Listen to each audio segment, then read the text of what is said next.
വിശദമായി നോക്കാം. പാലക്കാട് ഉപതെരഞ്ഞെടുപ്പിൽ ചുമതല നൽകാത്തതിൽ അതൃപ്തി പരസ്യമാക്കി ചാണ്ടി ഉമ്മൻ. എല്ലാവർക്കും ചുമതല കൊടുത്തപ്പോൾ തന്നെ മാത്രം ഒഴിവാക്കിയെന്നാണ് വിമർശനം.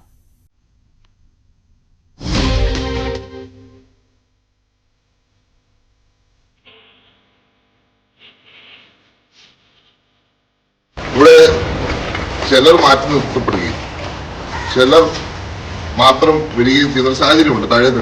അതിന് താഴെ തട്ട് മുതൽ മേട് വരെ സംഘടന ആളുകളെ ചേർത്ത് കൊണ്ടുപോവുകയാണ് വേണ്ടത്. അല്ല, പാലക്കാട്ടെ ഉപതെരഞ്ഞെടുപ്പുമായിട്ട് അതിനെ കണക്ട് ചെയ്യേണ്ട കാര്യമുണ്ട്. ഞാൻ ആ സമയത്ത് ചർച്ച ചെയ്യാതിരുന്നൊരു കാര്യമാണ്. എല്ലാവർക്കും ചുമതല കൊടുത്തില്ല. എനിക്ക് അതെന്താണ് എന്നെനിക്കറിയില്ല. അത് ഞാൻ കൂടുതൽ അതൊരു ചർച്ചയ്ക്ക് തയ്യാറല്ല. അതുകൊണ്ടാണ് പാർട്ടി വിളിക്കുമ്പോൾ പോകണം ഒരു നിലപാടിലേക്ക്. സ്ഥാനാർത്ഥി നിർണയത്തിൽ ചാണ്ടി ഉമ്മൻ അതൃപ്തിയുണ്ടെന്ന വാർത്ത ന്യൂസ് 18 നേരത്തെ റിപ്പോർട്ട് ചെയ്തിരുന്നു. കെ സുധാകരന് പിന്തുണ പ്രഖ്യാപിച്ച ചാണ്ടി ഉമ്മൻ സുധാകരനെ KPCC പ്രസിഡന്റ് സ്ഥാനത്ത് നിന്ന് മാറ്റേണ്ട കാര്യം ചർച്ച പോലും ചെയ്യേണ്ടതില്ല എന്ന് പ്രതികരിച്ചു. അദ്ദേഹത്തിന്റെ നേതൃത്വത്തിലാണ് ഉപതെരഞ്ഞെടുപ്പുകളിലടക്കം വിജയിച്ചതെന്നും ചാണ്ടി ഉമ്മൻ പറഞ്ഞു. ഡാൻ കുര്യൻ നൽകും കൂടുതൽ വിവരങ്ങൾ. ഡാൻ, ഈ ചാണ്ടി ഉമ്മന്റെ അതൃപ്തി ആദ്യം പുറത്തു കൊണ്ടുവന്നത് നമ്മളാണ്, ന്യൂസ് 18 ആണ്. ഈ രാഹുൽ മാങ്കൂട്ടത്തിനൊപ്പം ചാണ്ടി ഉമ്മൻ ചാണ്ടിയുടെ കല്ലറയിൽ കബറിടത്തിൽ എത്തില്ല എന്നുള്ള വാർത്തയായിരുന്നു നമ്മൾ ആദ്യം പുറത്തുവിട്ടത്. ആ സമയത്ത് രാഹുൽ മാങ്കൂട്ടത്തിന്റെ പ്രതികരണം അതിങ്ങനെയായിരുന്നു: അല്പം കൂടി യാഥാർത്ഥ്യങ്ങൾ മനസ്സിലാക്കി വേണമായിരുന്നു നിങ്ങൾ വാർത്ത കൊടുക്കാനെന്നാണ് അന്ന് രാഹുൽ മാങ്കൂട്ടത്തിൽ നമ്മളോട് പറഞ്ഞത്. പക്ഷേ ഇപ്പോഴിതാ എന്താണ് സംഭവിക്കുന്നതെന്ന് ഇപ്പോൾ കൂടുതൽ വ്യക്തമാവുകയല്ലേ ഡാൻ? അങ്ങനെ തന്നെ പറയേണ്ടി വരും. നമുക്കറിയാം, പുനഃസംഘടനയുമായി ബന്ധപ്പെട്ട് കോൺഗ്രസിനുള്ളിൽ വലിയ തരത്തിലുള്ള ചർച്ചകൾ നടന്നുകൊണ്ടിരിക്കുകയാണ്. അതിനിടയിലാണ് KPCC അധ്യക്ഷനെ മാറ്റേണ്ടതില്ല, അത് അങ്ങനെ ഒരു കാര്യം ചർച്ച ചെയ്യേണ്ടത് പോലുമില്ല എന്ന് പറഞ്ഞ K മുരളീധരന് പിന്നാലെ ചാണ്ടി ഉമ്മൻ കൂടി രംഗത്തെത്തുന്ന ഒരു സാഹചര്യം ഉണ്ടാകുന്നത്. അതോടൊപ്പം പാലക്കാട് ഉപതെരഞ്ഞെടുപ്പുമായി ബന്ധപ്പെട്ട് കോൺഗ്രസ് ക്യാമ്പിന് ഉണ്ടായിരുന്ന അതൃപ്തി കൂടി മാറി നീക്കിയിരിക്കുകയാണ് ചാണ്ടി ഉമ്മന്റെ വാക്കുകളിലൂടെ. വലിയ തരത്തിൽ അന്ന് അത് ചർച്ചയായി മാറിയതാണ്. കാരണം സ്ഥാനാർത്ഥി പ്രചാരണത്തിനായി പോകുന്നതിന് മുന്നോടിയായിട്ടാണ് രാഹുൽ മാങ്കൂട്ടത്തിൽ ആദ്യം പുതുപ്പള്ളിയിൽ ഉമ്മൻചാണ്ടിയുടെ കബറിടത്തിൽ എത്തുന്നത്. അപ്പോൾ സ്ഥലം MLA കൂടിയായ ചാണ്ടി ഉമ്മന്റെ സാന്നിധ്യം അവിടെ ഉണ്ടായിരുന്നില്ല.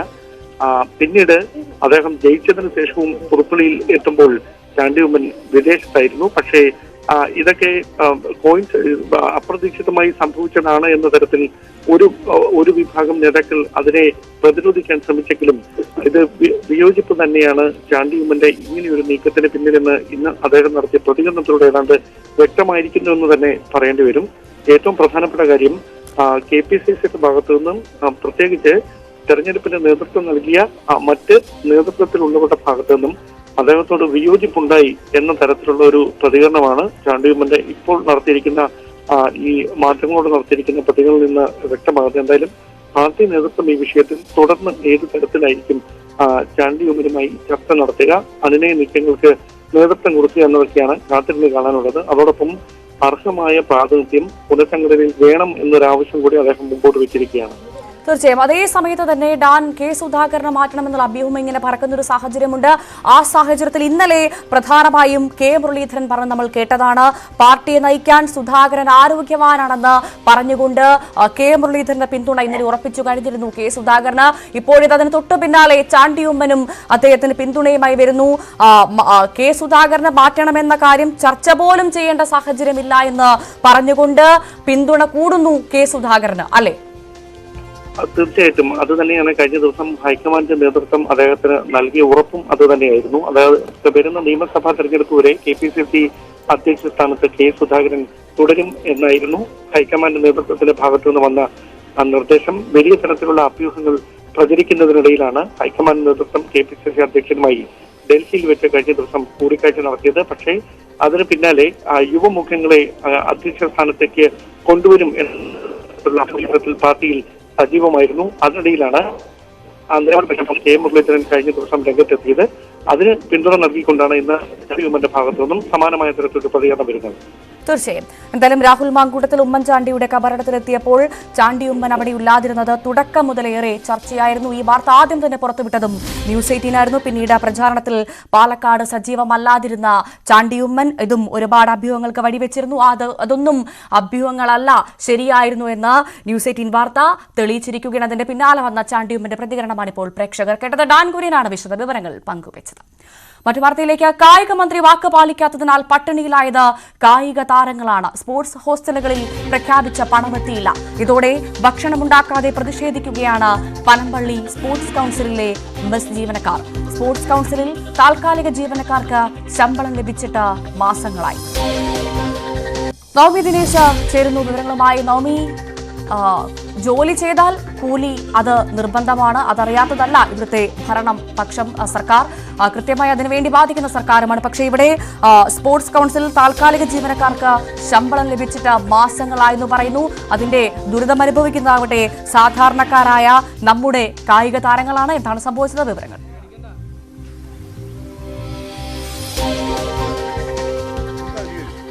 ഭവ്യ, 4 മാസമായി ഇവിടെ ഈ ഹോസ്റ്റലിൽ പാചകം ചെയ്യുന്ന ആളുകൾക്ക് ശമ്പളം കിട്ടിയിട്ട് ഇവർ വലിയ ദുരിതത്തിലാണ്. ദിവസം 660 രൂപ കൂലിക്കാണ് ഇവർ ഇവിടെ ജോലി ചെയ്യുന്നത്. താൽക്കാലിക ജീവനക്കാരാണ്. ഇവർക്ക് ഓഗസ്റ്റ് മാസത്തിലെ ശമ്പളം പോലും കൊടുത്തത് നവംബർ മാസത്തിലാണ്. ഇതിനു മുൻപ് തന്നെ വിദ്യാഭ്യാസ വകുപ്പിനെയും മറ്റ് അധികൃതരെയും ഇക്കാര്യം അറിയിച്ചിരുന്നു.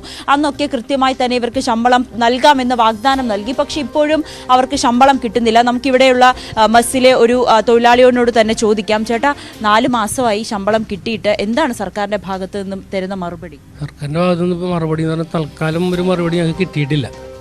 കാരണം നവംബർ 15-ാം തീയതി ഞങ്ങൾ പണി മുടക്കുമ്പോൾ അന്ന് സ്റ്റേറ്റ് സെക്രട്ടറിയും ഇവിടുത്തെ ജില്ലാ പ്രസിഡന്റും സംസാരിച്ചത് എത്രയും പെട്ടെന്ന് നിങ്ങളുടെ പൈസ മുഴുവനും തരാമെന്നായിരുന്നു. ആ ദിവസം കഴിഞ്ഞത് ഡിസംബർ 3-ാം തീയതി ആകുമ്പോൾ 15 ദിവസം കഴിഞ്ഞു. ഇന്നിപ്പോൾ ഡിസംബർ 10. അപ്പോൾ 21 ദിവസത്തോളം ആ വാക്ക് പാലിച്ചിട്ട്. അപ്പോൾ ഇന്ന് വരെ ഞങ്ങൾക്ക് അതിന് 10 രൂപ പോലും ഞങ്ങൾക്ക് കിട്ടിയിട്ടില്ല ശമ്പളം. അതായത് ഈ ഡിസംബറിൽ 19-ാം തീയതി പരീക്ഷ കഴിഞ്ഞ് ഞങ്ങൾ പോകുമ്പോൾ 4-ാമത്തെ മാസത്തെ ശമ്പളമാണ് ഞങ്ങൾക്ക് വരുന്നത്. പക്ഷെ അത് ഇന്നുവരും ഒരു മാസത്തേക്ക് ഞങ്ങൾക്ക് കയറിയിട്ടില്ല. ഞങ്ങൾ അന്നൊന്നും പറയണ ഒറ്റ കാര്യം, മുഴുവൻ ശമ്പളം ഞങ്ങൾക്ക് മാസത്തിൽ വേണ്ട, പൈസ ഇല്ലെങ്കിൽ വേണ്ട. പക്ഷേ ഒരു 10,000 രൂപ തന്നു കഴിഞ്ഞാൽ ഞങ്ങളുടെ വീട്ടിലെ കാര്യങ്ങൾ ഭംഗിയായിട്ട് നടത്താൻ പറ്റും. അത് മാത്രമേ ഞങ്ങൾ അവരോട് പറഞ്ഞതുള്ളൂ. മറ്റാനുകൂല്യങ്ങളൊന്നും ഞങ്ങൾക്കില്ല. മെഡിക്കലോ മറ്റു PF, ESI അങ്ങനെയുള്ള ആനുകൂല്യങ്ങളും ഞങ്ങൾക്കൊന്നുമില്ല. എന്തെങ്കിലുമൊക്കെ ഇപ്പോൾ അസുഖം വന്നു കഴിഞ്ഞാൽ കയ്യിലെ കാശ് കൊടുത്തതിന് ഞങ്ങൾ മരുന്ന് വാങ്ങിക്കണം. കാരണം ഇതിനകത്ത് പടുക്കളയെന്ന് പറയുമ്പോൾ പുകയും കരിയൊക്കെ ഉള്ള സ്ഥലമല്ല. അപ്പോൾ എപ്പോഴും നമുക്ക് ശ്വാസം മുട്ടും ചുമയൊക്കെ ഉണ്ടാവും. അതൊക്കെ വരുമ്പോൾ ഞങ്ങൾ ഒരു ദിവസം ലീവ് എടുത്ത് പോയി മരുന്ന് മേടിച്ച് നിൽക്കും. അപ്പോൾ അടുത്ത ആൾ വരുമ്പോഴേക്കും വേറൊരാക്കാവും. ഇങ്ങനെ മാറി മാറി അസുഖങ്ങളൊക്കെ ഉള്ളൊരു ഇതാണ് ഇവിടുത്തെ.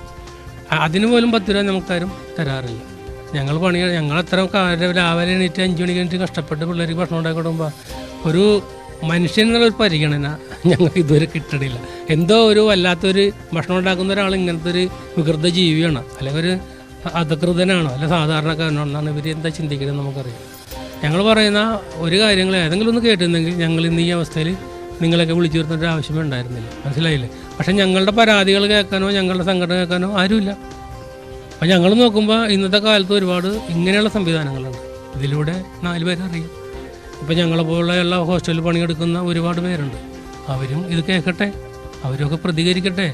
കാരണം പ്രതികരിച്ചാലേ കരയുന്ന കുഞ്ഞിനെ പാലുള്ളൂ എന്ന് പറഞ്ഞ പോലെ അതൊക്കെ ഉള്ളൂ. ഇപ്പം ഈ പിള്ളേർക്ക് ഞങ്ങൾ വെച്ച് നോക്കുമ്പോൾ ഞങ്ങളുടെ മക്കൾക്ക് ഭക്ഷണം കൊടുക്കണം ഏത് വഴിയെന്നാണ്? അതിനെക്കുറിച്ച് ചിന്തിക്കാണ്ട് ഇല്ല.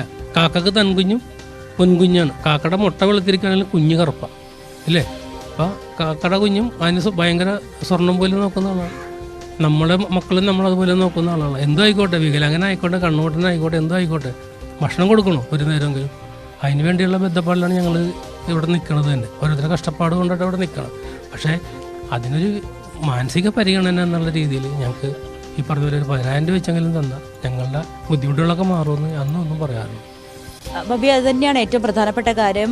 കായിക താരങ്ങളാണ്, നാളെയുടെ നമ്മുടെ വാഗ്ദാനങ്ങളാണ്, അഭിമാനങ്ങളാണ്. അവർക്ക് നേരിടേണ്ട അവസ്ഥയാണ് ഇവിടെ ഏറ്റവും പ്രധാനപ്പെട്ട കാര്യം. നമ്മളോടൊപ്പം ഈ കുട്ടികളും ചേരുന്നുണ്ട്.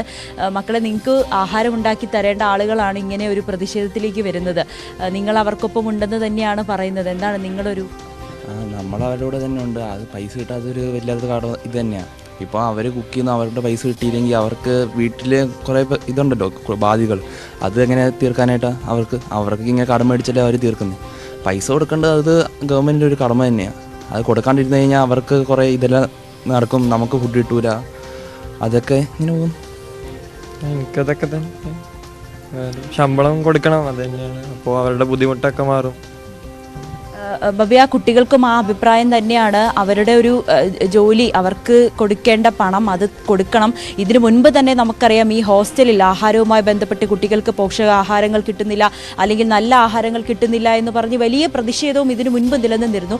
അതിന് പിന്നാലെയാണ് വീണ്ടും ഇവിടെ പാചകം ചെയ്യുന്ന തൊഴിലാളികൾക്ക്, അത് ദിവസവേതനത്തിനാണ്, കരാർ തൊഴിലാളികളാണ്, അവർക്ക് പോലും ശമ്പളം കൊടുക്കാത്തൊരു സാഹചര്യമാണ്. ഇതിനു മുൻപ് അവരൊരു സൂചന പണിമുടക്ക് നടത്തിയപ്പോൾ വിദ്യാഭ്യാസ മന്ത്രി ഇടപെട്ട് ശമ്പളം കിട്ടിയില്ല എന്ന് പറയുമ്പോൾ സർക്കാർ അതിന് മറുപടി പറഞ്ഞേ മതിയാകൂ. അവർക്ക് കൃത്യമായ ശമ്പളം മുഴുവനായി നൽകിയേ മതിയാകുള്ളൂ. പ്രതിഷേധിക്കാൻ അവർക്ക് അവകാശമുണ്ട്. പക്ഷെ അതൊക്കെ ബാധിക്കുന്നത് സ്വാഭാവികമായും ഈ സാധാരണക്കാരായ കുഞ്ഞുങ്ങളെയാണ്, ഈ കായിക താരങ്ങളെയാണ്. അത് വലിയ വേദനയുള്ള കാര്യം തന്നെയാണ്. എന്തുകൊണ്ടാണ് മന്ത്രി വാക്ക് പാലിക്കാത്തത്? നവമി, എന്താണ് പറയുന്നത് സർക്കാർ?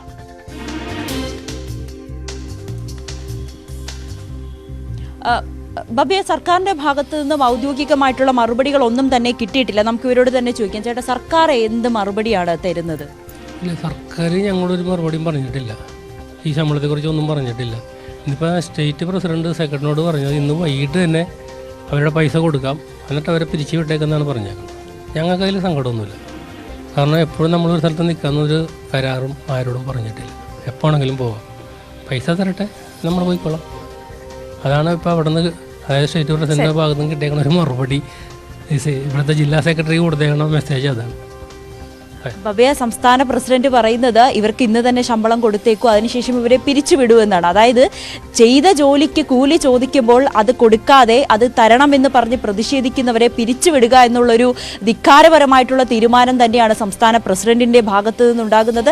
സർക്കാർ ഉടൻ തന്നെ ഇതിൽ ഇടപെട്ട ഇവരുടെ ശമ്പളം എത്രയും വേഗം നൽകണം. ഈ കുട്ടികൾക്കൊക്കെ വളരെ ഇഷ്ടമാണ് ഇവിടെയുള്ള ഈ മെസ്സിലെ പാചക തൊഴിലാളികളെ. അവർ സ്വന്തം ആഹാരം കൊടുക്കുന്നവരെ അവർ സ്വന്തമായി തന്നെയാണ് കരുതുന്നത്. ഈ നിൽക്കുന്നവർക്കും അവർ സ്വന്തം മക്കൾ തന്നെയാണ്. ഭവ്യ, തീർച്ചയായും. എന്നാലും പ്രതിഷേധിച്ചാൽ വാ മൂടിക്കെട്ടുക എന്നുള്ള സ്ഥിരം നയമാണോ സർക്കാർ ഇവിടെയും എടുക്കുന്നതെന്ന് ചോദിച്ചു പോവുകയാണ്. എന്തായാലും നവമി ദിനേശാണ് വിശദവിവരങ്ങൾ പങ്കുവച്ചത്. ഉടൻ തന്നെ അവർക്ക് ആ 4 മാസത്തെ ശമ്പളം കിട്ടുമെന്ന് പ്രതീക്ഷിക്കാം. അദാനി സറോസ് വിഷയങ്ങളിൽ പാർലമെന്റ് ഇന്ന് പ്രക്ഷുബ്ധമായേക്കും. കോൺഗ്രസ് അദാനി വിഷയം ഉന്നയിക്കുമ്പോൾ കോൺഗ്രസിലെ ഉന്നത നേതാക്കൾ അമേരിക്കൻ ശതകോടീശ്വരൻ ജോർജ് സൊറോസുമായി ഒത്തുകളിക്കുന്നുവെന്നാണ് ബിജെപിയുടെ ആരോപണം. ബഹളത്തെ തുടർന്ന് ഇരുസഭകളും ഇന്നലെ നിർത്തിവച്ചിരുന്നു. ഭരണപക്ഷത്തിന് അനുകൂലമായ നിലപാട് സ്വീകരിക്കുന്നുവെന്ന് ആരോപിച്ച് രാജ്യസഭാ ചെയർമാൻ ജഗദീപ് ധൻകറിനെതിരെ അവിശ്വാസ പ്രമേയം കൊണ്ടുവരാനാണ് ഇന്ത്യ സഖ്യത്തിന്റെ നീക്കം. രാകേഷ് ചേരും നാഷണൽ ഡെസ്കിൽ നിന്നും വിവരങ്ങളുമായി. രാകേഷ്, ഇന്നും സഭ പ്രക്ഷുബ്ധമാകാനുള്ള സാധ്യതയുണ്ടോ? എന്താണ് സംഭവിക്കാൻ പോകുന്നത്? നമ്മൾ എന്ത് പ്രതീക്ഷിക്കണമെന്ന്? ഭവ്യ, ഇന്നും സഭ പ്രക്ഷുബ്ധമാകാൻ തന്നെയാണ് സാധ്യത. കാരണം അദാനി വിഷയമടക്കം കോൺഗ്രസ് ഉന്നയിക്കും. പക്ഷേ ഭരണപക്ഷത്തിന്റെ ഭാഗത്തുനിന്ന് ജോർജ് സോറോസുമായുള്ള കോൺഗ്രസ് നേതാക്കളുടെ ബന്ധം ഉയർത്തിക്കൊണ്ടുള്ള പ്രതിഷേധമായിരിക്കും അവരും ഉന്നയിക്കുക. കാരണം ഈ സഭാ സമ്മേളനം ആരംഭിച്ച ശേഷം പ്രതിപക്ഷത്തിന്റെ പ്രതിഷേധമായിരുന്നു സഭയിൽ കണ്ടത്.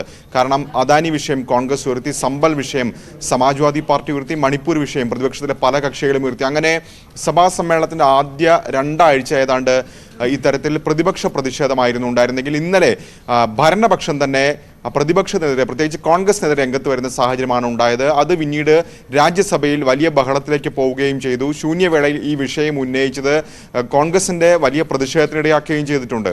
ഇന്ന് അതേ നിലപാട് തുടരാൻ തന്നെയായിരിക്കും ഭരണപക്ഷത്തിന്റെ തീരുമാനം. ഇന്നലെ ശൂന്യവേളയിൽ ഈ വിഷയം അവതരിപ്പിക്കാൻ രാജ്യസഭാ ചെയർമാൻ ജഗദീപ് ധൻകർ അനുമതി നൽകിയിരുന്നു.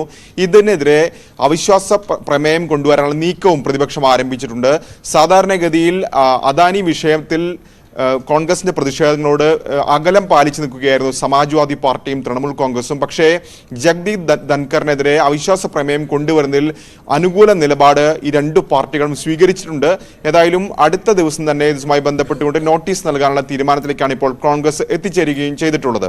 ഏതായാലും 9:30 രാഹുൽ ഗാന്ധി ലോക്സഭയിലെ കോൺഗ്രസ് എംപിമാരുമായി ചർച്ച നടത്തുന്നുണ്ട്. ഒപ്പം വിവിധ വിഷയങ്ങൾ, അദാനി അടക്കമുള്ള വിവിധ വിഷയങ്ങൾ ഉന്നയിച്ചുകൊണ്ട് 10:30 പാർലമെന്റിൽ പ്രതിഷേധം സംഘടിപ്പിക്കാനും ഇന്ത്യ സഖ്യം ഇപ്പോൾ തീരുമാനിക്കുകയും ചെയ്തിട്ടുണ്ട്. ഏതായാലും കോൺഗ്രസിനെതിരെ വിമർശനം കടുപ്പിക്കുകയാണ് ഭരണപക്ഷം, പ്രത്യേകിച്ച് BJP എന്ന കാര്യത്തിൽ സംശയമില്ല. കാരണം ഇന്നലെ JP നഡ്ഡ തന്നെയാണ് രാഹുൽ ഗാന്ധിയുടെ അടക്കം പേര് പറയാതെ വിമർശനത്തിന് രാജ്യസഭയിൽ നേതൃത്വം നൽകിയത്. ഇന്നിപ്പോൾ പാർലമെന്ററി കാര്യമന്ത്രി ഇന്ന് രാവിലെ മാധ്യമങ്ങളോട് പ്രതികരിച്ചിട്ടുണ്ട്. രാഹുൽ ഗാന്ധിക്കെതിരെ അടക്കം വലിയ വിമർശനം ഉന്നയിക്കുകയും ചെയ്തിട്ടുണ്ട്. അപ്പോൾ ഒരു തരത്തിലും വിട്ടുവീഴ്ചയ്ക്കില്ല എന്ന് ഭരണപക്ഷവും വ്യക്തമാക്കുകയാണ്. ആ ഒരു സാഹചര്യത്തിൽ ഇന്നും കഴിഞ്ഞ ദിവസത്തിനതുപോലെ തന്നെ സഭാ നടപടികൾ പ്രക്ഷുബ്ധമാകാൻ തന്നെയാണ് സാധ്യത. ഭവ്യ. ശ്രീയാർ രാകേഷാണ് വിവരങ്ങൾ നൽകിയത്.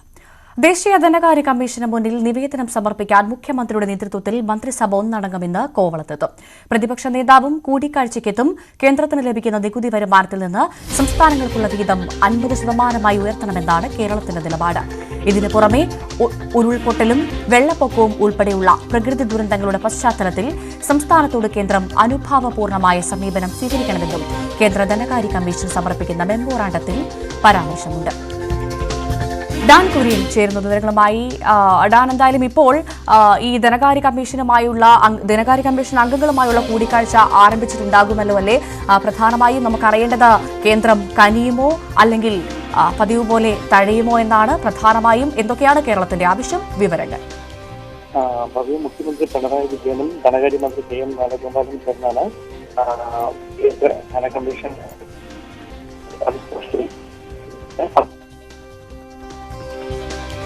ശരി. ദേശീയ ധനകാര്യ കമ്മീഷന് മുൻപിൽ നിവേദനം സമർപ്പിക്കാൻ മുഖ്യമന്ത്രിയുടെ നേതൃത്വത്തിൽ മന്ത്രിസഭ ഒന്നടക്കം ഇന്ന് കോവളത്തെത്തുകയാണ്. ഇപ്പോൾ ആ കൂടിക്കാഴ്ച ആരംഭിച്ചിട്ടുണ്ടാകുമെന്നാണ് പ്രതീക്ഷിക്കുന്നത്. പ്രതിപക്ഷ നേതാവും കൂടിക്കാഴ്ചയ്ക്കുണ്ട്. കേന്ദ്രത്തിന് ലഭിക്കുന്ന നികുതി വരുമാനത്തിൽ നിന്ന് സംസ്ഥാനങ്ങൾക്കുള്ള വിഹിതം 50% ഉയർത്തണമെന്നാണ് കേരളത്തിന്റെ നിലപാട്.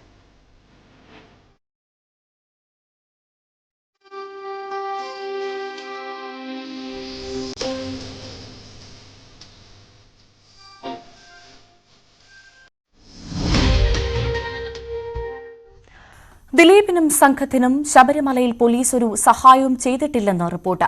ശബരിമല സ്പെഷ്യൽ പോലീസ് ഓഫീസർ ഹൈക്കോടതിയിൽ റിപ്പോർട്ട് നൽകി. ദേവസ്വം ഗാർഡുകളാണ് ദിലീപിന് മുൻനിരയിൽ അവസരമൊരുക്കിയതെന്നാണ് റിപ്പോർട്ടുകൾ.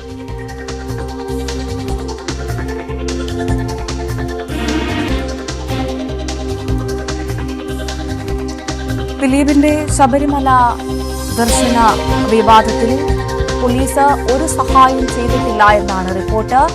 ശബരിമല സ്പെഷ്യൽ പോലീസ് ഓഫീസർ ഹൈക്കോടതിയിൽ റിപ്പോർട്ട് നൽകി. നോമി ദിനേശ് ചേരുന്ന വിവരങ്ങളുമായി. നോമി, ഇവിടെ ഈ കഴിഞ്ഞ ദിവസങ്ങളൊക്കെ വലിയ വിവാദമായതാണ് ദിലീപിന്റെ ശബരിമല ദർശനം. അവിടെ പറയുന്നത്, റിപ്പോർട്ടിൽ പറയുന്നത് പോലീസ് ഒരു സഹായവും ചെയ്തിട്ടില്ല എന്നാണ്. അങ്ങനെ തന്നെയാണോ കാര്യങ്ങൾ? മറ്റെന്തൊക്കെയാണ് പ്രധാനമായും റിപ്പോർട്ടിൽ പറയുന്നത്? നോമി.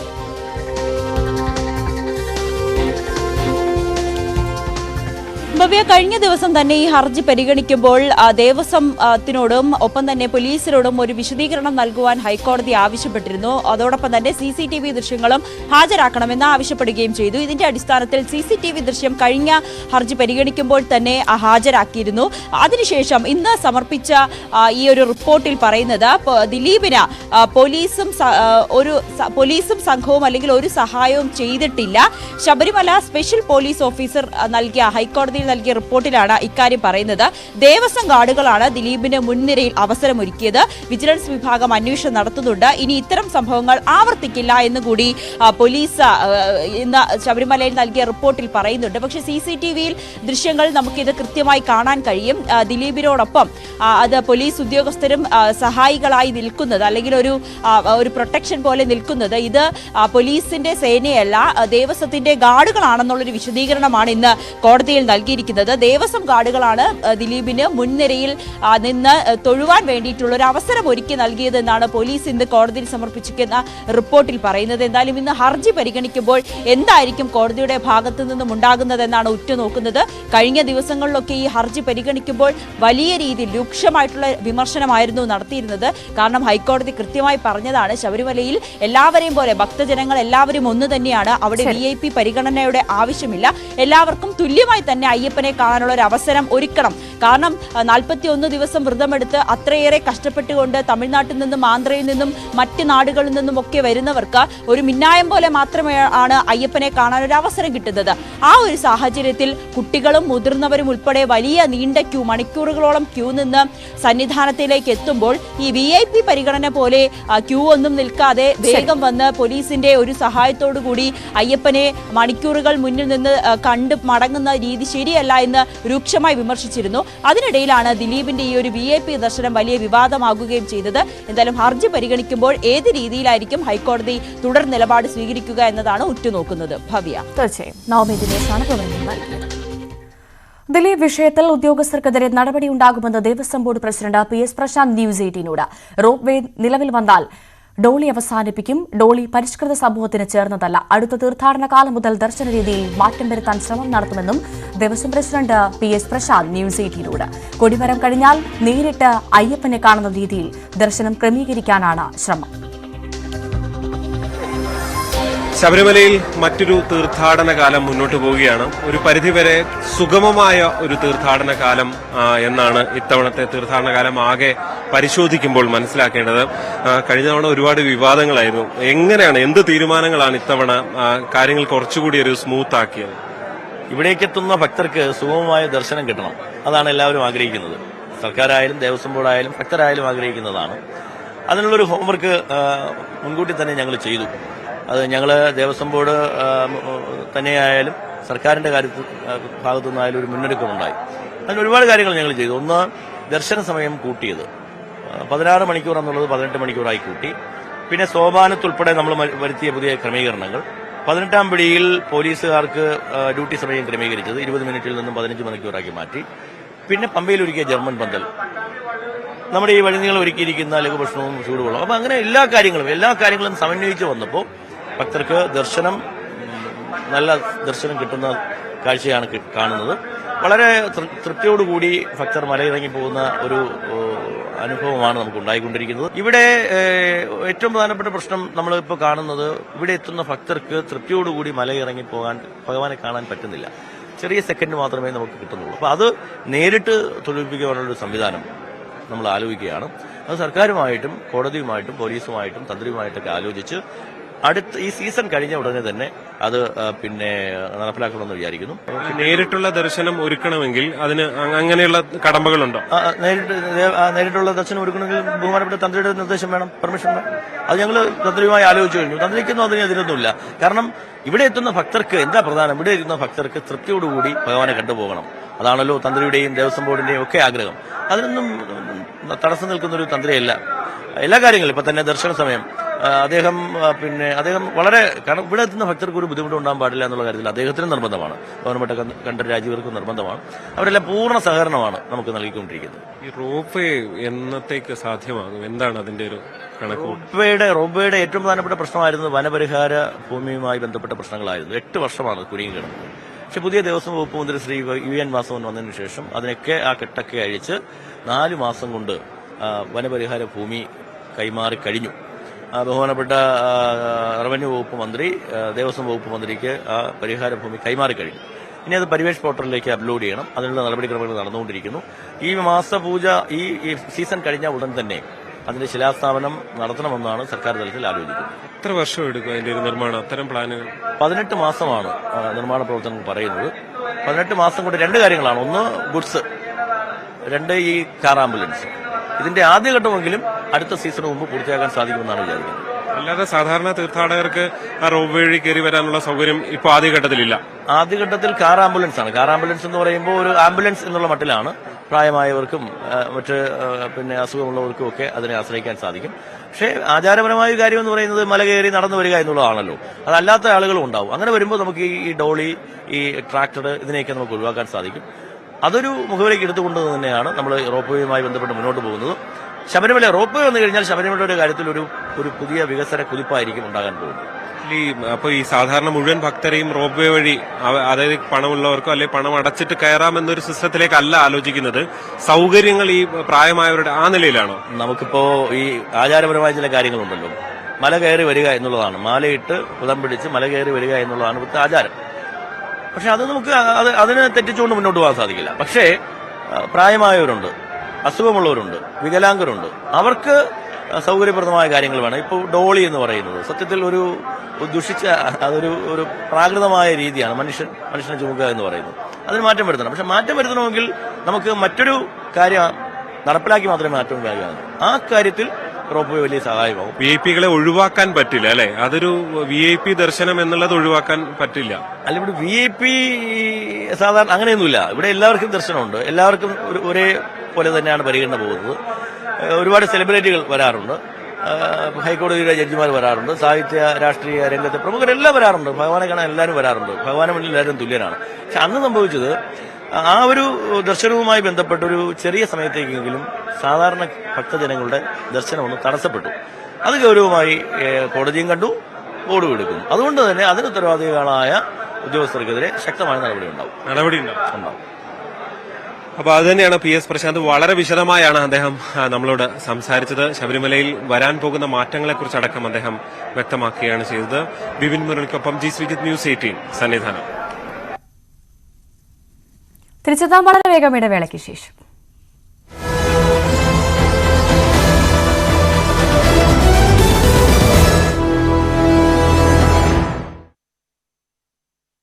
എല്ലാ ആഴ്ചയും യൂറോപ്പിലേക്ക് കേരളത്തിൽ നിന്നും ഗ്യാരണ്ടീഡ് ഗ്രൂപ്പ് ടൂർ നടത്തുന്ന ഇന്ത്യയിലെ തന്നെ ഏക സ്ഥാപനം. തിങ്ക് യൂറോപ്പ്, തിങ്ക് സ്വിറ്റ്രസ് ഹോളിഡേയ്സ്. ആക്ഷൻ ടെസ്സയുടെ HDHMR ബോർഡ് വേണം. സിറിയയിൽ വിമതസേന നേതാക്കൾ മുൻ പ്രധാനമന്ത്രിയുമായി കൂടിക്കാഴ്ച നടത്തി. ദമാസ്കസിൽ നടന്ന യോഗത്തിൽ വിമതസേനയ്ക്ക് അധികാരം കൈമാറാൻ മുഹമ്മദ് ജലാലി സന്നദ്ധത അറിയിച്ചു. അസദ് ഭരണകൂടത്തെ അട്ടിമറിച്ചത് മുഴുവൻ ഇസ്ലാമിക രാഷ്ട്രത്തിന്റെയും വിജയമാണ് എന്ന വിമത ഗ്രൂപ്പായ HTSന്റെ നേതാവ് അബു മുഹമ്മദ് അൽ ജുലാനി പറഞ്ഞു. സിറിയയുടെ രാസായുധ ശേഷി തകർത്തതായി ഇസ്രായേൽ അവകാശപ്പെട്ടു. അതേസമയം രാജ്യത്തെ സാഹചര്യം മുതലെടുക്കുന്നത് തടയാൻ സിറിയയിലെ IS കേന്ദ്രങ്ങൾ ആക്രമിച്ചതായി US സൈന്യം അറിയിച്ചു. കൂടുതൽ വിവരങ്ങളുമായി മനു ഭരത്താണ് ചേരുന്നത്. മനു, വിമതർ പിടിച്ച സിറിയയിൽ നിന്ന് പുറത്തുവരുന്ന ഏറ്റവും പുതിയ വിവരങ്ങൾ എങ്ങനെയാണ്? ഒരിടത്ത് ആഘോഷങ്ങൾ ശക്തമായി നടക്കുന്നു. സിറിയയിൽ പുതിയ ഭരണം വരുന്നു എന്നതിനെ സംബന്ധിച്ച് വലിയ ആഘോഷങ്ങൾ നടക്കുന്നു. മറുവശത്ത് കാര്യങ്ങൾ കൂടുതൽ സങ്കീർണമാകുന്നു. ഇസ്രായേൽ ഇന്നലെ സിറിയയിലെ പല പ്രദേശങ്ങളിലേക്കും ശക്തമായ വ്യോമാക്രമണം നടത്തി. രാസായുധ കേന്ദ്രങ്ങൾ ലക്ഷ്യമിട്ടാണ് തങ്ങളുടെ ആക്രമണം എന്നായിരുന്നു ഇസ്രായേൽ വ്യക്തമാക്കിയത്. ഏതായാലും അവിടെ ഗോളൻ ഹൈറ്റ്സിൽ ഉൾപ്പെടെയുള്ള പ്രദേശങ്ങളിൽ കടന്നുകയറ്റം ഉണ്ടായി.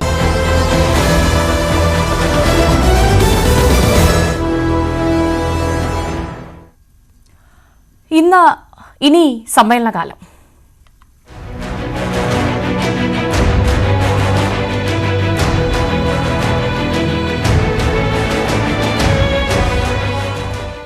CPM ജില്ലാ സമ്മേളനങ്ങൾക്ക് ഇന്ന് തുടക്കം. സംസ്ഥാന സമ്മേളനം നടക്കുന്ന കൊല്ലം ജില്ലയിലെ സമ്മേളനത്തോടു കൂടിയാണ് തുടക്കം.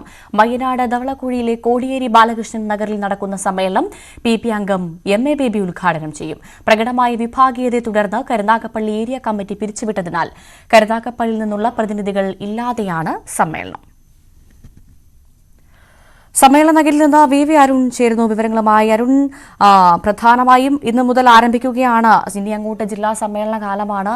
അരുൺ ഇപ്പോൾ ഉള്ളത് കൊല്ലത്തെ സമ്മേളന നഗരിയിൽ എന്നാണ് ഞാൻ മനസ്സിലാക്കുന്നത്. പ്രധാനമായും എന്തൊക്കെയായിരിക്കും ഇന്നത്തെ ദിവസത്തിൽ ചർച്ചയാവുക, സമ്മേളനങ്ങളിൽ ചർച്ചയാവുക, മറ്റെന്തൊക്കെയാണ് പ്രധാന വിഷയം?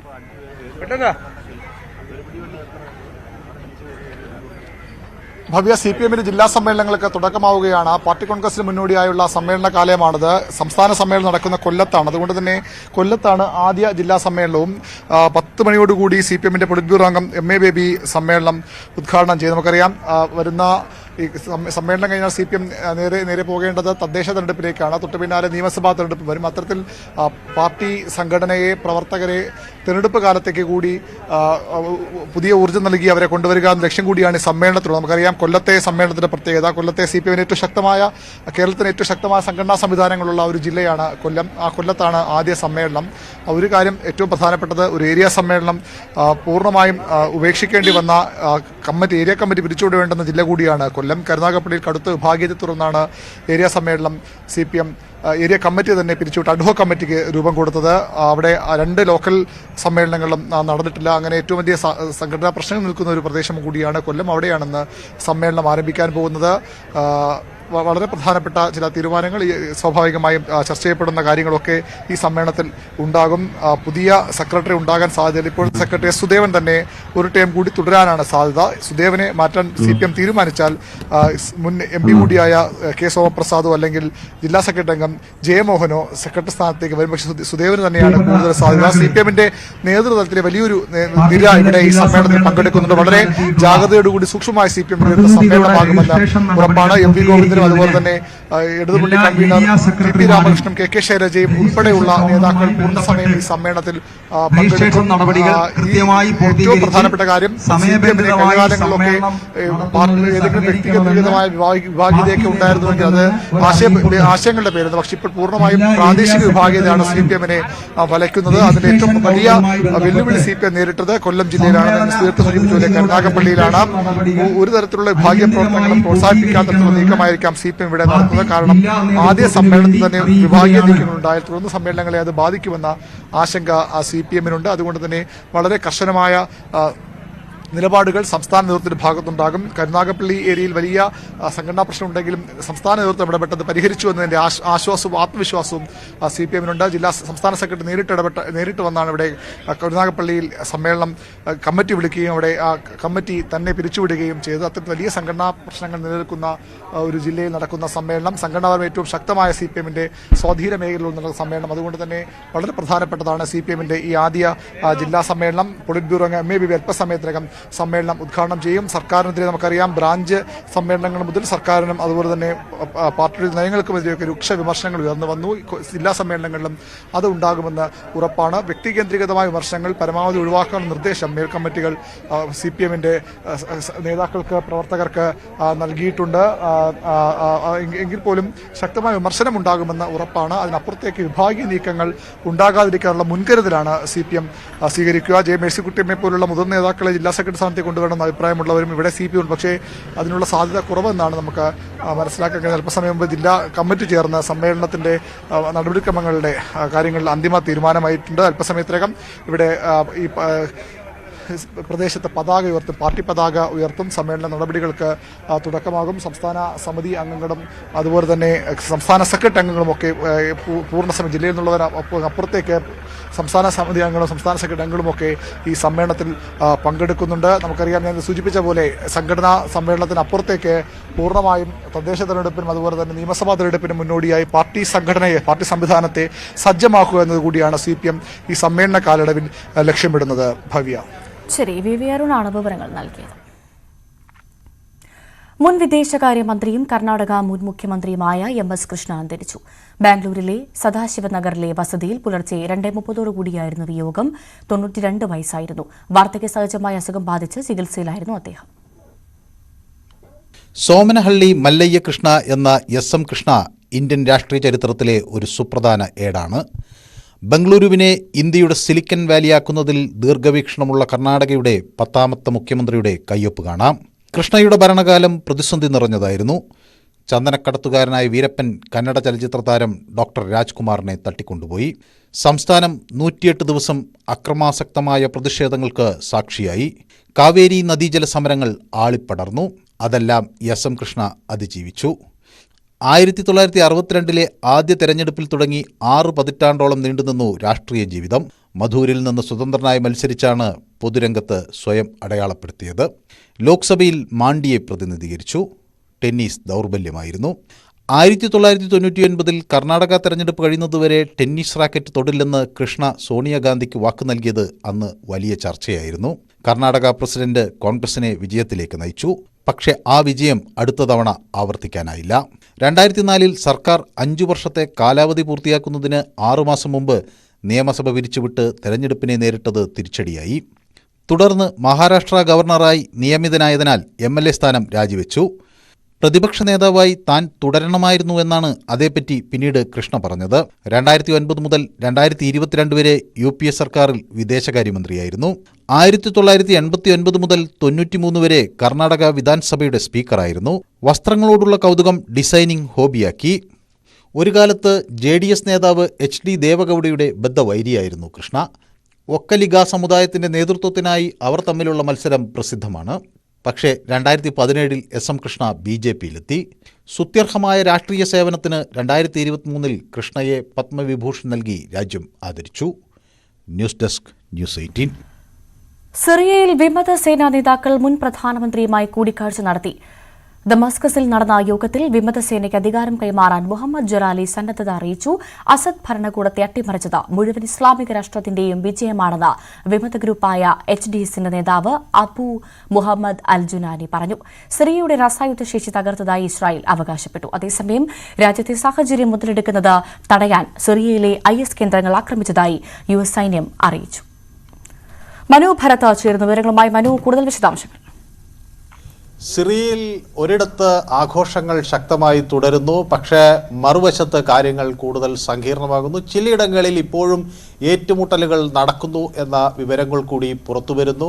വിമതസേനയുടെ വിജയം ആഘോഷിക്കുകയാണ് സൈനികരിൽ ഒരു വലിയ വിഭാഗവും. എങ്കിലും ചിലയിടങ്ങളിൽ ഏറ്റുമുട്ടൽ നടക്കുന്നു. പ്രത്യേകിച്ച് ഇസ്രായേൽ സിറിയയിൽ ശക്തമായ ആക്രമണം നടത്തുന്നു എന്ന വിവരങ്ങൾ പുറത്തുവരുന്നു. പ്രത്യേകിച്ച് ഈ ഗോലൻ ഹൈറ്റ്സ് എന്ന് പറയുന്ന ഈ ഗോലൻ കുന്നുകൾ, അവിടേക്ക് ഇസ്രായേൽ സൈന്യം ഇരച്ചു കയറുന്നു എന്ന വിവരങ്ങൾ കൂടി പുറത്തു വരുന്നു. അത് സുരക്ഷാ കാരണങ്ങൾ കൊണ്ട് ചില നീക്കങ്ങൾ തങ്ങൾ നടത്തുന്നു എന്ന് മാത്രമേ ഉള്ളൂ എന്ന് ഇസ്രായേൽ വ്യക്തമാക്കുന്നു. മാത്രവുമല്ല, സിറിയയിൽ മുമ്പുണ്ടായിരുന്ന ഭരണകൂടവുമായി ഉണ്ടായ ഈ പ്രദേശത്തെ സംബന്ധിച്ചുണ്ടായ ധാരണ ഇനി പാലിക്കേണ്ടതില്ല, ആ ഭരണകൂടം അവസാനിച്ചിരിക്കുന്നു എന്ന് ഇസ്രായേൽ പറയുന്നു. മാത്രമല്ല, സിറിയയിൽ രാസായുധ കേന്ദ്രങ്ങൾ ധാരാളം ഉണ്ട്. ആ രാസായുധ കേന്ദ്രങ്ങൾ തകർക്കുന്ന നടപടിയാണ് തങ്ങൾ ചെയ്തത് എന്നാണ് ഇപ്പോൾ ഇസ്രായേൽ വ്യക്തമാക്കുന്നത്. അമേരിക്കയാകട്ടെ അവിടെ IS കേന്ദ്രങ്ങൾക്ക് നേരെയാണ് ആക്രമണങ്ങൾ നടത്തുന്നത് എന്ന് പറയുന്നു. 72 ഇടങ്ങളിൽ അമേരിക്കൻ സേന ആക്രമണം നടത്തി. 100-ലധികം സ്ട്രൈക്കുകൾ ഇസ്രായേലിൻ്റെ സേനയും നടത്തിയിട്ടുണ്ട്. അങ്ങനെ അവിടെ സംഘർഷഭരിതമായി തന്നെ കാര്യങ്ങൾ തുടരുകയാണ്. അതേസമയം ഈ ചില പ്രത്യേക അറകളിൽ നേരത്തെ ഉണ്ടായിരുന്ന ഭരണകൂടത്തിനെതിരെ പ്രവർത്തിക്കുന്നവരെ ഇപ്പോഴും പീഡനങ്ങൾക്ക് വിധേയമാക്കിക്കൊണ്ടിരിക്കുന്നു എന്നൊരു വിവരം നേരത്തെ പുറത്തു വന്നിരുന്നു. ആ അറകൾ കണ്ടെത്തി അവരെ മോചിപ്പിക്കാനുള്ളൊരു ശ്രമം നടത്തുന്നു എന്നാണ് ഇപ്പോൾ വിമതസേന വ്യക്തമാക്കുന്നത്. ഏതായാലും പ്രധാനമന്ത്രിയുമായി വിമതസേനയുടെ നേതാക്കൾ കൂടിക്കാഴ്ച നടത്തി. സുഗമമായ ഒരു അധികാര കൈമാറ്റം സാധ്യമാകുമെന്ന ഒരു പ്രതീക്ഷയിലാണ് ഇപ്പോൾ അവിടെ ഉള്ളത്. ഏതായാലും ഈ വിമത സഖ്യത്തിൻ്റെ തലവൻ അബു മുഹമ്മദ് ജുലാനി പറയുന്നത് താൻ ഈ തീവ്രവാദ സഖ്യങ്ങളുമായി ഒന്നും തന്നെ ബന്ധപ്പെടുന്ന ആളല്ല. അദ്ദേഹം നേരത്തെ ചില കടുത്ത നിലപാടുകളുള്ള ആളായിരുന്നെങ്കിലും ഇപ്പോൾ ഒരു അന്താരാഷ്ട്ര സമൂഹത്തിൻ്റെ പിന്തുണ പിടിച്ചുപറ്റുന്നതിന് വേണ്ടിയുള്ളൊരു നീക്കമായി വേണം ഇതിന് കാണാൻ. തീവ്രവാദികളുമായി ബന്ധമില്ല, രാസായുധം തുടങ്ങിയ കാര്യങ്ങൾ പ്രയോഗിക്കില്ല എന്നൊക്കെയുള്ള പ്രഖ്യാപനങ്ങൾ അദ്ദേഹം മുന്നോട്ട് വയ്ക്കുന്നു. അതോടൊപ്പം UN സുരക്ഷാ സമിതിയും കാര്യങ്ങൾ വിശദമായി പരിശോധിക്കുകയാണ്. ശരി, മനു ഭരതാണ് വിശദ വിവരങ്ങൾ നൽകിയത്. മുനമ്പം വിഷയത്തിൽ ഇനി ആരും പരസ്യ പ്രതികരണം നടത്തില്ല എന്ന് സാദിഖ് അലി ശിഹാബ് തങ്ങളുടെ പ്രസ്താവന മുസ്ലിം ലീഗ് ഈ വിഷയത്തിൽ നേരിടുന്ന പ്രതിസന്ധിയുടെ തെളിവാണ്. ലീഗിനെ പിന്തുണയ്ക്കുന്ന സാമുദായിക സംഘടനകളെ പിണക്കാനോ UDFന് രാഷ്ട്രീയമായി പ്രതിസന്ധി ഉണ്ടാക്കാനും ആകില്ല. ഈ സാഹചര്യത്തിലാണ് പരസ്യ പ്രതികരണങ്ങൾ വേണ്ടെന്ന് ലീഗ് നേതൃത്വം നിലപാടെടുത്തത്. മുനമ്പത്തേത് വഖഫ് ഭൂമിയല്ലെന്ന പ്രതിപക്ഷ നേതാവ് VD സതീശിന്റെ പ്രസ്താവന തള്ളിക്കൊണ്ടാണ് KM ഷാജി തുടർച്ചയായി വേദികളിൽ പ്രസംഗിച്ചിരുന്നത്. ഇത് ലീഗ് നേതൃത്വത്തിനുണ്ടാക്കിയ തലവേദന ചെറുതല്ല. എല്ലാം ലീഗിനോടുകൂടി ചർച്ച ചെയ്താണ് തീരുമാനിച്ചിരുന്നതെന്ന് VD സതീശൻ പറഞ്ഞതോടെ ലീഗ് നേതൃത്വം ശരിക്കും വെട്ടിലായി. അല്ല, അദ്ദേഹം പറഞ്ഞോട്ടെ, നമ്മൾ പറഞ്ഞല്ലോ ഇന്ത്യൻ യൂണിയൻ മുസ്ലിം ലീഗിന്റെ അഭിപ്രായം കൂടി കേട്ട് കഴിഞ്ഞിട്ടാണല്ലോ ഞങ്ങൾ സംസാരിക്കുന്നത്. ഞങ്ങളെല്ലാം ഒരുമിച്ചാണ് ഇതിന്റെ തുടക്കം മുതൽ തന്നെ ഇത് ചർച്ച ചെയ്യുന്നത്. ഇതിൻ്റെ അകത്തൊരു വിവാദത്തിന്റെ ഒന്നും പ്രശ്നമില്ല. ഞാൻ പറഞ്ഞത് നിയമപരമായ കാര്യങ്ങളെല്ലാം പരിശോധിച്ചതിന് ശേഷമാണ് ഞാൻ ആ വിഷയത്തെക്കുറിച്ച് പറഞ്ഞിട്ടുള്ളത്. ലീഗിനെ പിന്തുണയ്ക്കുന്ന സാമുദായിക സംഘടനകൾ മുനമ്പത്തേത് വഖഫ് ഭൂമിയാണെന്ന നിലപാട് മുൻപേ പ്രഖ്യാപിച്ചതാണ്. ലീഗിലെ ഒരു വിഭാഗത്തിനും ഇതേ അഭിപ്രായമാണുള്ളത്. KM ഷാജി ഇക്കാര്യങ്ങൾ പരസ്യമായി പറഞ്ഞതോടെ അതിനെ തള്ളിക്കളയാൻ പറ്റാത്ത അവസ്ഥയിലായി PK കുഞ്ഞാലിക്കുട്ടി പോലും. ഇത് വഖഫല്ല എന്നാരും പറഞ്ഞിട്ടില്ല.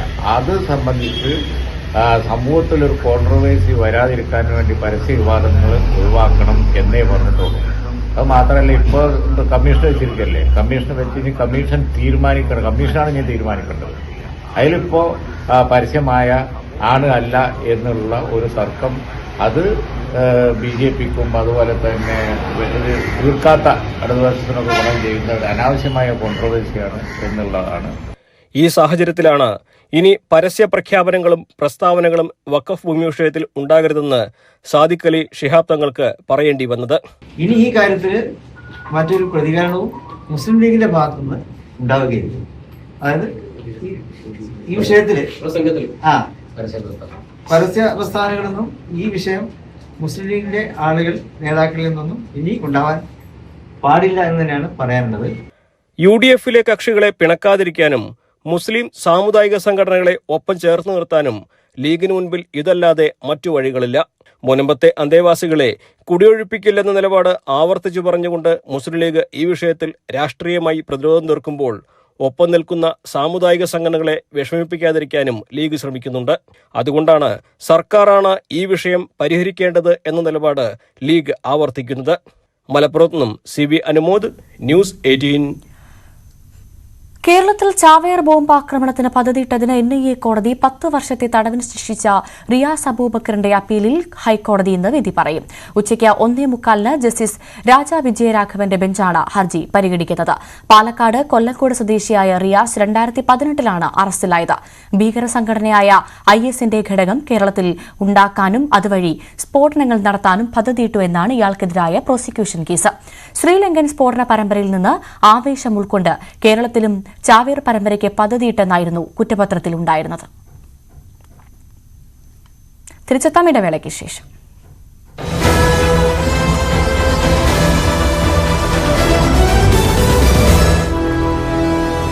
സിറിയയിൽ വിമതസേന നേതാക്കൾ മുൻ പ്രധാനമന്ത്രിയുമായി കൂടിക്കാഴ്ച നടത്തി. ദമാസ്കസിൽ നടന്ന യോഗത്തിൽ വിമതസേനയ്ക്ക് അധികാരം കൈമാറാൻ മുഹമ്മദ് ജലാലി സന്നദ്ധത അറിയിച്ചു. അസദ് ഭരണകൂടത്തെ അട്ടിമറിച്ചത് മുഴുവൻ ഇസ്ലാമിക രാഷ്ട്രത്തിന്റെയും വിജയമാണ് എന്ന വിമത ഗ്രൂപ്പായ HTS-ന്റെ നേതാവ് അബു മുഹമ്മദ് അൽ ജുലാനി പറഞ്ഞു. സിറിയയുടെ രാസായുധ ശേഷി തകർത്തതായി ഇസ്രായേൽ അവകാശപ്പെട്ടു. അതേസമയം രാജ്യത്തെ സാഹചര്യം മുതലെടുക്കുന്നത് തടയാൻ സിറിയയിലെ IS കേന്ദ്രങ്ങൾ ആക്രമിച്ചതായി US സൈന്യം അറിയിച്ചു. കൂടുതൽ വിവരങ്ങളുമായി മനു ഭരത്താണ് ചേരുന്നത്. മനു, വിമതർ പിടിച്ച സിറിയയിൽ നിന്ന് പുറത്തുവരുന്ന ഏറ്റവും പുതിയ വിവരങ്ങൾ എങ്ങനെയാണ്? ഒരിടത്ത് ആഘോഷങ്ങൾ ശക്തമായി നടക്കുന്നു. സിറിയയിൽ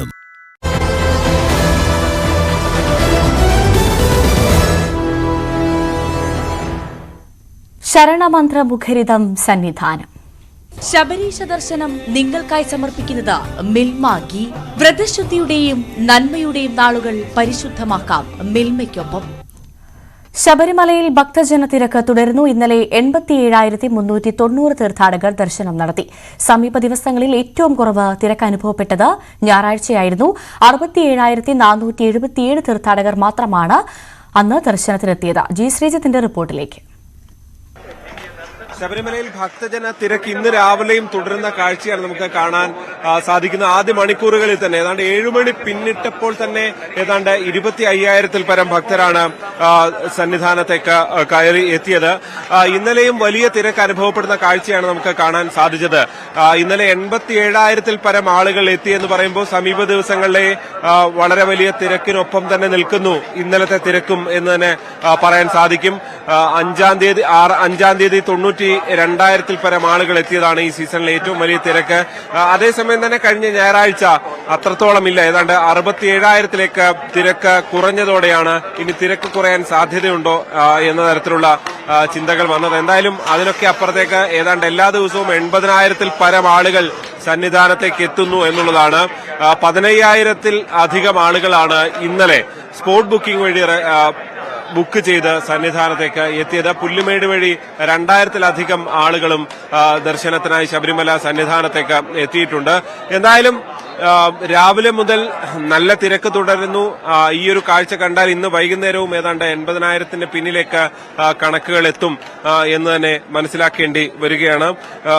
നിലവിൽ സുഗമമാണ് കാര്യങ്ങൾ. മറ്റെവിടെയും കാര്യമായ തിരക്ക് അനുഭവപ്പെടുന്നില്ല എന്ന് തന്നെ പറയാൻ സാധിക്കും. പ്രത്യേകിച്ച് വലിയ ക്യൂ, അങ്ങ് പരമാവധി ശരംകുത്തി വരെയൊക്കെയുള്ള ക്യൂ ആണ് ഇവിടെ നമുക്ക് കാണാൻ സാധിക്കുന്നത്. എന്തായാലും സുഗമമായ ദർശനത്തിലൂടെ ശബരിമല തീർത്ഥാടനം പുരോഗമിക്കുകയാണ്. ശബരീശ ദർശനം നിങ്ങൾക്കായി സമർപ്പിച്ചത് മിൽമ ഗീ. വ്രതശുദ്ധിയുടെയും നന്മയുടെയും നാളുകൾ പരിശുദ്ധമാക്കാം മിൽമയ്ക്കൊപ്പം. യാക്കോബായ സഭ പരമാധ്യക്ഷൻ ഇഗ്നാത്തിയോസ് അപ്രേം തുതിയൻ പത്രിയാർക്കീസ് ബാവ ഇന്ന് സിറിയയിലേക്ക് മടങ്ങും. സിറിയയിൽ ആഭ്യന്തര സംഘർഷം രൂക്ഷമായ സാഹചര്യത്തിലാണ് സന്ദർശനം വെട്ടിച്ചുരുക്കി മടങ്ങുന്നത്. പള്ളി തർക്കത്തിൽ പ്രശ്നപരിഹാരത്തിന് സംസ്ഥാന സർക്കാർ ഇടപെടണമെന്നും മുഖ്യമന്ത്രിയുടെ വാക്കുകളിൽ വിശ്വാസമുണ്ടെന്നും പത്രിയാർക്കീസ് ബാവ വ്യക്തമാക്കിയിരുന്നു.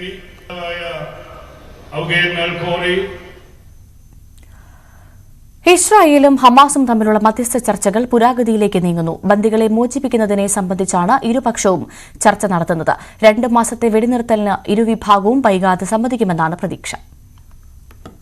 2023 ഒക്ടോബർ 7 ആരംഭിച്ച ഇസ്രയേൽ ഹമാസ് യുദ്ധം അവസാനിപ്പിക്കുന്നതിനുള്ള ശ്രമങ്ങൾ പുരോഗമിക്കുകയാണ്. US, ഈജിപ്ത്, ഖത്തർ, തുർക്കി എന്നീ രാജ്യങ്ങളെല്ലാം മധ്യസ്ഥതയ്ക്ക് സഹായിക്കുന്നു. ഹമാസ് പ്രതിനിധി സംഘം കഴിഞ്ഞ ദിവസം കൈറോയിൽ എത്തിയിരുന്നു. മോചിപ്പിക്കാൻ ഉദ്ദേശിക്കുന്ന വയോധികരുടെയും ആരോഗ്യപരമായി അസ്വസ്ഥമുള്ളവരുടെയും പട്ടിക കൈമാറി. ഈ വിഭാഗത്തിൽപ്പെടാത്ത 4 US പൗരന്മാരായ ബന്ദികളുടെ പേരും ഹമാസ് നൽകിയിട്ടുണ്ട്. US, ഇസ്രായേൽ ഇരട്ട പൗരത്വമുള്ള 7 ബന്ദികളുണ്ട്. അതിൽ 4 പേർ മരിച്ചതായി ഇസ്രായേൽ പ്രഖ്യാപിച്ചിരുന്നു. പിന്നെ എങ്ങനെ ബാക്കി 4 പേർ വന്നു എന്ന ചോദ്യവും ഉയരുന്നുണ്ട്. ബന്ദികൾക്ക് പകരമായി മോചിപ്പിക്കേണ്ട ഇസ്രായേലിൽ തടവിലായ പാലസ്തീൻകാരുടെ പട്ടികയും ഹമാസ് സമർപ്പിച്ചു. സമാധാനത്തിനായി ഈജിപ്ത് മുന്നോട്ട് വെച്ച നിർദ്ദേശം 2 മാസത്തെ വെടിനിർത്തലാണ്. ഈ കാലയളവിൽ ഗാസയിൽ നിന്നും ഘട്ടം ഘട്ടമായി ഇസ്രായേൽ സൈന്യം പിൻവാങ്ങണം. തുടർന്ന് ശാശ്വത പരിഹാരത്തിനായി ഇരുപക്ഷവും പ്രവർത്തിക്കണം. 60 ദിവസത്തെ പരിവർത്തന കാലയളവ് ഹമാസ് അംഗീകരിച്ചു. ഇത് ഗസയിലേക്ക് ഭക്ഷണം, മരുന്ന്, ഇന്ധനം എന്നിവയുടെ വിതരണം സാധ്യമാക്കും. നേരെ മറിച്ച് ഇസ്രായേൽ താൽക്കാലിക വെടിനിർത്തലിന് മാത്രമേ സമ്മതിക്കുന്നുള്ളൂ. ഗസയിൽ സൈനിക സാന്നിധ്യം നിലനിർത്തും എന്നും പറയുന്നു. ഹമാസ് ബന്ദികളാക്കിയ 251 പേരിൽ 96 പേർ ഇപ്പോഴും ഗസയിലുണ്ടെന്നാണ് ഇസ്രായേൽ വിശ്വസിക്കുന്നത്. ഇതിൽ 34 പേർ മരിച്ചതായി സ്ഥിരീകരിച്ചിട്ടുണ്ട്. കഴിഞ്ഞ 14 മാസത്തിനിടെ IDF 8 ബന്ദികളെ രക്ഷപ്പെടുത്തിയിരുന്നു. 38 മൃതദേഹങ്ങൾ കണ്ടെടുത്തു. കെയ്റോയിൽ ചർച്ച ചെയ്യപ്പെട്ട മറ്റൊരു പ്രധാന വിഷയം നിർദ്ദിഷ്ട കമ്മ്യൂണിറ്റി സപ്പോർട്ട് കമ്മിറ്റിയാണ്. യുദ്ധാനന്തരം ഗസ ഭരിക്കാൻ ഹമാസും ഫലസ്തീൻ അതോറിറ്റിയും എന്ത് പങ്കുവഹിക്കും എന്ന വിഷയവും ചർച്ചയായി. News desk, news 18. ബംഗ്ലാദേശിലെ ന്യൂനപക്ഷങ്ങളുടെ സുരക്ഷയെ സംബന്ധിച്ച ആശങ്ക ഇടക്കാല സർക്കാരിനെ അറിയിച്ച ഇന്ത്യൻ വിദേശകാര്യ സെക്രട്ടറി വിക്രം മിശ്രി. ഇന്നലെ ബംഗ്ലാദേശ് ഇടക്കാല ഗവൺമെന്റിന്റെ മുഖ്യ ഉപദേഷ്ടാവ് മുഹമ്മദ് യൂനസുമായി അദ്ദേഹം കൂടിക്കാഴ്ച നടത്തി. ധാക്കയിൽ ബംഗ്ലാദേശ് വിദേശകാര്യ ഉപദേഷ്ടാവ് തൗഹിദ് ഹുസൈനെയും മിശ്രി കണ്ടു. It is also reflected in the mutually beneficial engagement we have on a whole set of issues ranging from trade, commerce, connectivity, power, water and energy, and development cooperation, consular cooperation and cultural cooperation. Indian വിദേശകാര്യ secretary Vikram മിശ്രിയുടെ Bangladesh സന്ദർശനം ഷെയ്ഖ് ഹസീന സർക്കാരിന്റെ പതനത്തിന് ശേഷമുള്ള സ്ഥിതിഗതികൾ വിലയിരുത്താൻ അവസരമൊരുക്കി. ബംഗ്ലാദേശ് ഗവൺമെന്റിന്റെ മുഖ്യ ഉപദേഷ്ടാവ് മുഹമ്മദ് യൂനസുമായും വിദേശകാര്യ ഉപദേഷ്ടാവ് തൗഹീദ് ഹുസൈനുമായുമുള്ള കൂടിക്കാഴ്ചയിൽ സമീപകാല സംഭവവികാസങ്ങൾ ചർച്ചയായി. ന്യൂനപക്ഷങ്ങളുടെ സുരക്ഷയും ക്ഷേമവുമായി ബന്ധപ്പെട്ട ആശങ്കകൾ ബംഗ്ലാദേശിനെ മിശ്രി അറിയിച്ചു. ബംഗ്ലാദേശുമായി നല്ല ബന്ധം വേണമെന്നും ഇടക്കാല സർക്കാരുമായി ചേർന്ന് പ്രവർത്തിക്കാൻ ആഗ്രഹമുണ്ട് എന്നും വ്യക്തമാക്കി. ഇത് പരസ്പരം പ്രയോജനം ചെയ്യും എന്നും അദ്ദേഹം ചൂണ്ടിക്കാട്ടി. നിലവിലെ പ്രതിസന്ധി മറികടക്കാൻ കഴിയുമെന്ന പ്രതീക്ഷ പ്രകടിപ്പിച്ച ഇന്ത്യൻ വിദേശകാര്യ സെക്രട്ടറി പരസ്പരമുള്ള ആശയവിനിമയം വളരെ പ്രധാനമാണ് എന്ന് അടിവരയിട്ടു. ഏകദിന സന്ദർശനത്തിനായി ഇന്ത്യൻ വ്യോമസേനയുടെ ജെറ്റിൽ ഢാക്കയിലെത്തിയ ശേഷം ബംഗ്ലാദേശ് വിദേശകാര്യ സെക്രട്ടറി മുഹമ്മദ് ജാഷിം ഉദ്ദീനുമായാണ് ആദ്യം കൂടിക്കാഴ്ച നടത്തിയത്. ഇരു രാജ്യങ്ങളും തമ്മിലുള്ള ബന്ധത്തെ സംബന്ധിച്ച് വിശദമായ ചർച്ച നടന്നു. ഓഗസ്റ്റ് 5 ഹസീനയെ പുറത്താക്കിയ ശേഷം ഇതാദ്യമായാണ് ഒരു ഇന്ത്യൻ ഉദ്യോഗസ്ഥന്റെ ബംഗ്ലാദേശിലേക്കുള്ള ഉന്നതതല സന്ദർശനം. ഹിന്ദു സന്യാസി ചിന്മോയ് കൃഷ്ണദാസിന്റെ അറസ്റ്റും ന്യൂനപക്ഷങ്ങൾക്കെതിരായ അക്രമസംഭവങ്ങളും ഇരു രാജ്യങ്ങളും തമ്മിലുള്ള ബന്ധം വഷളാക്കിയ സാഹചര്യത്തിൽ സന്ദർശനത്തെ ഗുണകരമായ ചുവടുവയ്പായാണ് ഇന്ത്യ കാണുന്നത്. News desk, news 18. ബഹ്റൈനിലെ ഇന്ത്യൻ സമൂഹവുമായി കൂടിക്കാഴ്ച നടത്തിയ വിദേശകാര്യമന്ത്രി എസ് ജയശങ്കർ നിലവിൽ $1.7 ബില്യൺ വ്യാപാരമാണ് ഇരു രാജ്യങ്ങൾക്കുമിടയിൽ നടക്കുന്നതെന്നും ഇന്ത്യൻ സമൂഹത്തിന് ബഹ്റൈൻ ഭരണാധികാരികളും പൌരന്മാരും നൽകുന്ന ആദരവിന് നന്ദിയുണ്ടെന്നും വിദേശകാര്യമന്ത്രി പറഞ്ഞു. സമുദ്ര സംരക്ഷണം, ഡേറ്റ കൈമാറ്റം, ഭീകരപ്രവർത്തനങ്ങൾക്കെതിരായ സഹകരണം തുടങ്ങി നിരവധി മേഖലകളിൽ ഇരു രാജ്യങ്ങളും സഹകരിക്കുന്നുണ്ടെന്നും അദ്ദേഹം അറിയിച്ചു. ഇന്ത്യൻ സ്ഥാനപതി വിനോദ് കെ ജേക്കബ്, പ്രവാസി ഭാരതീയ സമ്മാൻ വിജയികൾ തുടങ്ങിയവരും പങ്കെടുത്തു. MK രാഘവൻ MPക്കെതിരെ പ്രതിഷേധവുമായി കണ്ണൂരിലെ കൂടുതൽ കോൺഗ്രസ് പ്രവർത്തകർ രംഗത്തെത്തിയേക്കും. പ്രവർത്തകർക്കെതിരെ അച്ചടക്ക നടപടിയെടുത്തെങ്കിലും പ്രതിഷേധക്കാർക്ക് കണ്ണൂർ ജില്ലാ നേതൃത്വത്തിന്റെ പിന്തുണയുണ്ടെന്നാണ് സൂചന. വിഷയത്തിൽ KPCC നേതൃത്വം ഇതുവരെ നിലപാട് വ്യക്തമാക്കിയിട്ടില്ല. കോൺഗ്രസ് ഭരിക്കുന്ന മാടായി കോളേജിൽ കോഴ വാങ്ങി CPM ബന്ധമുള്ള അധ്യാപകനെ നിയമിക്കാൻ നീക്കം നടക്കുന്നുവെന്നാണ് ആക്ഷേപം. കോളേജ് ഭരണസമിതി ചെയർമാനായ MK രാഘവനെതിരെ സ്വന്തം പാർട്ടിക്കാർ തന്നെയാണ് പ്രതിഷേധിച്ചത്. പ്രതിഷേധക്കാർക്കെതിരെ പാർട്ടി അച്ചടക്ക നടപടിയെടുത്തതോടെ പ്രാദേശിക നേതൃത്വം നിലപാട് കടുപ്പിക്കുകയാണ്. കുഞ്ഞിമംഗലം മണ്ഡലം കമ്മിറ്റി ഒന്നടങ്കം രാജിവെച്ചു. MPയുടെ കോലം കത്തിച്ച് പ്രതിഷേധിച്ചു. കൂടുതൽ രാജിയുണ്ടാകാനും സാധ്യതയുണ്ട്.